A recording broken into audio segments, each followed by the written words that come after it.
What's up, y'all? Welcome back to my channel. I apologize in advance because I'm right by the highway.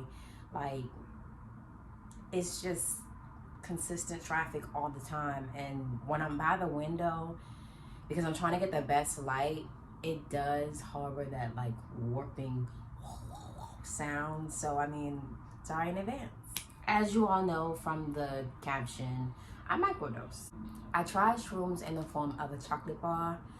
It was like chocolate, and then it had like shroomy bits on the bottom. I don't know. I wasn't nervous to take or try the shrooms until I was about to try the shrooms. I feel like reading the directions on the back of the bar really made me like, oh, hell no, man. What the fuck, man? Also, another reason why I was like super duper scared to try shrooms is because, as you all know, I have a mental illness. And I always felt like, because I don't have this perfect state of mind, that, is that Miles Davis?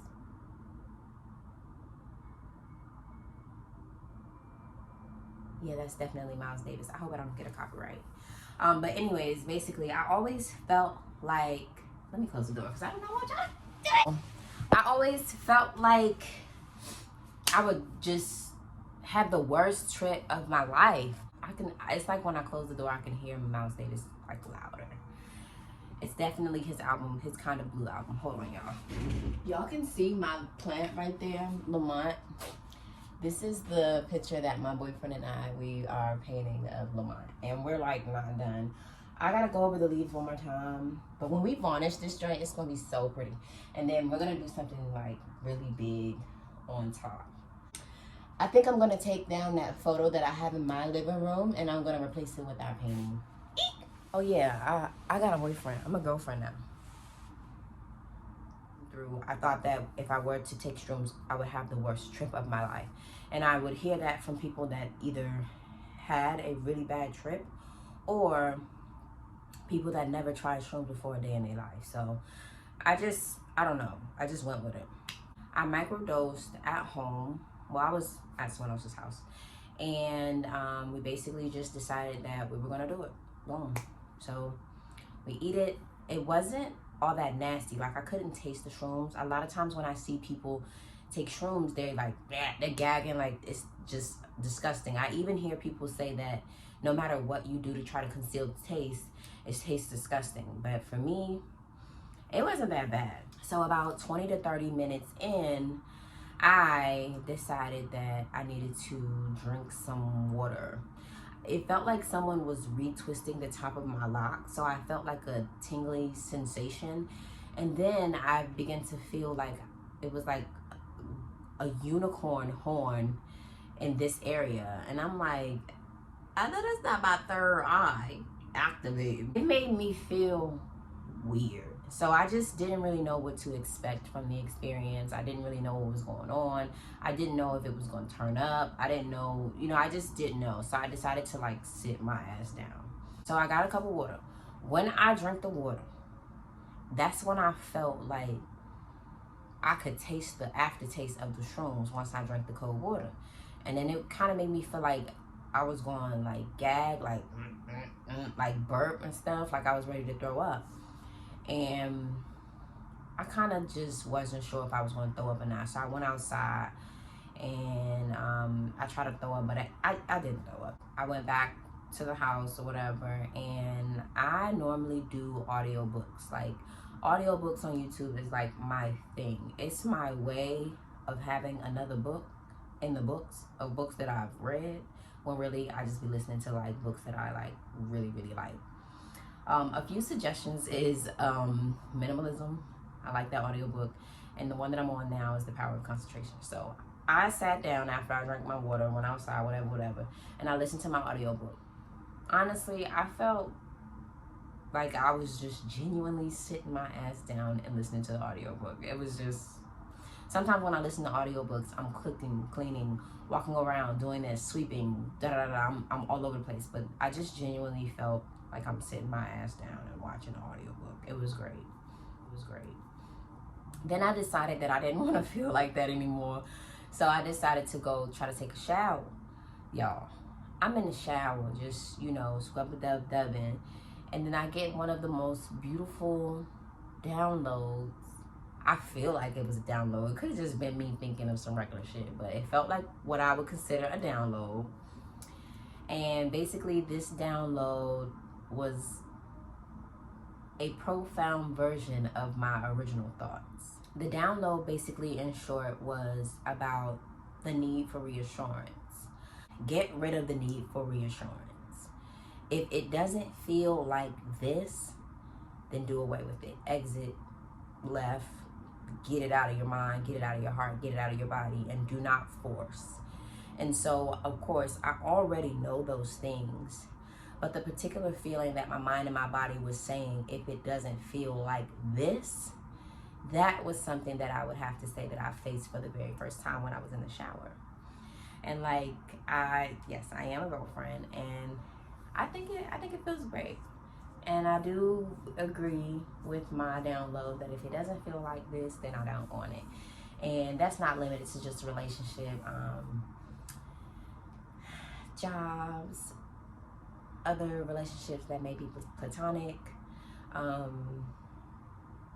Sometimes when you go into spaces, it may give you a feeling like something about this space isn't right.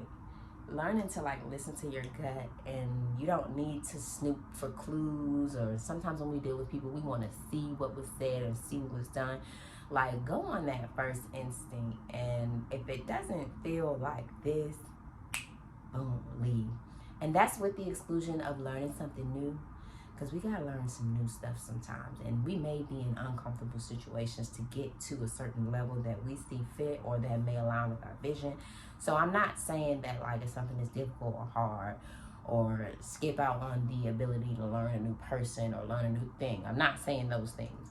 But some stuff, and you really don't need reassurance like you think you do. You need to go ahead and get on down the road. And if it is good, you don't have to self-sabotage with the need for reassurance. You can have positive thoughts. You can have good thoughts. You can rest. And I think that it was such a really cool thing, and I was so excited to share that download. And I can honestly say that after microdosing, I only felt a certain type of way for an hour, 45 minutes to an hour. I can't recall feeling whoa for a long time. I don't know if I would ever do it again. It was cool, you know what I'm saying? Yeah.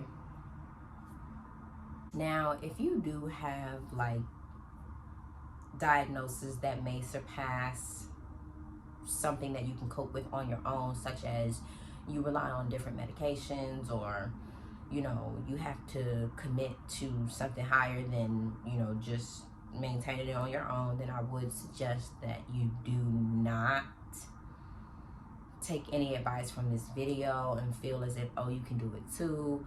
I ain't saying all that. With me, I have extreme coping mechanisms that I have to follow in the form of a ritual in order for me to be okay and maintain my mental. So yeah, it was all fun and games, but And also, I do not smoke marijuana and stuff like that anymore. I did try, my boyfriend and I, we went to this place downtown Chicago called Wake and Bakery. Y'all, don't go there if you don't be doing those types of activities, because y'all, I had this THC infused latte. It was so delicious. You know how infused stuff be tasting like dirty weed? This one like that. This was delicious, and I thought I could handle it because I'm Chief Neve. Y'all, I couldn't indeed not handle it. It was so bad that I wanted to go to the hospital so they can make it stop. My boyfriend was like, no, you're gonna sit there, you're gonna drink some water, and you're gonna be okay. And I'm like, okay. It had me messed up for 2 days. That surpassed how I felt when I took that microdose. So if I ever want to y'all, it felt like someone else. My body is the car. It felt like somebody else was driving my car and I was sitting in the back seat just watching everything unfold, y'all. I do not want to be on anything THC infused ever. No. You know how when you care to feed the little baby a spoon, they be like, that, I'm not, no. That shit was crazy. Like, no thank you. No thank you. No thank you. And I know y'all want to see my belly button. Okay.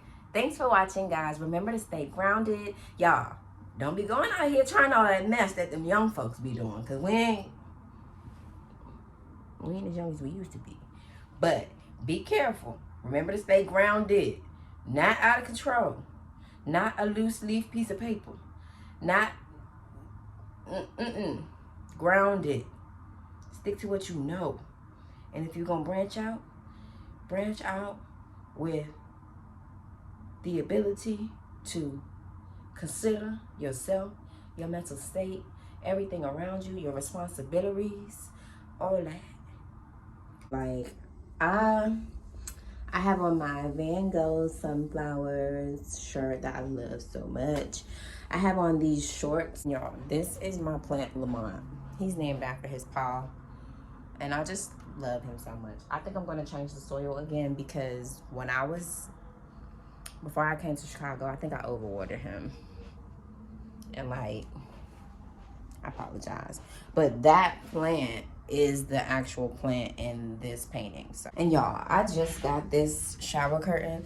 And I think I'm going to do like a grassy, I want to do a rug that looks like greeny, grassy or whatever.